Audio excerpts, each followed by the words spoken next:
વિધાનસભાના આ સત્ર દરમિયાન આજે ગૃહ વિભાગની ચર્ચા છે, પણ હું ઈચ્છું છું કે ગુજરાતની 6.5 કરોડ જનતાના હિતમાં રાજ્યના નાયબ મુખ્યમંત્રી માનનીય હર્ષભાઈ સંઘવી એ કેટલાક પ્રશ્નોનો જવાબ આપે. ગાંધી અને સરદારે શું કોઈ દિવસ એવા ગુજરાતની કલ્પના કરી હશે કે જ્યાં વર્ષના 365 દિવસ 33 જિલ્લા અને 250 તાલુકામાં જોઈએ એટલો દારૂ ઉપલબ્ધ હોય?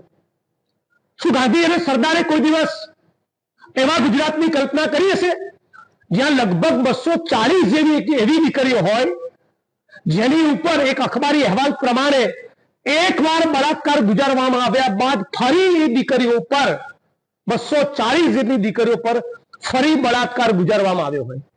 શું ગાંધી અને સરદારે કોઈ દિવસ એવા ગુજરાતની કલ્પના કરી હશે જ્યાં આપણી શાળા, કોલેજ, યુનિવર્સિટી અને હોસ્ટેલના રૂમ સુધી સિન્થેટિક કેમિકલ એમડી ડ્રગ્સ પહોંચી જાય?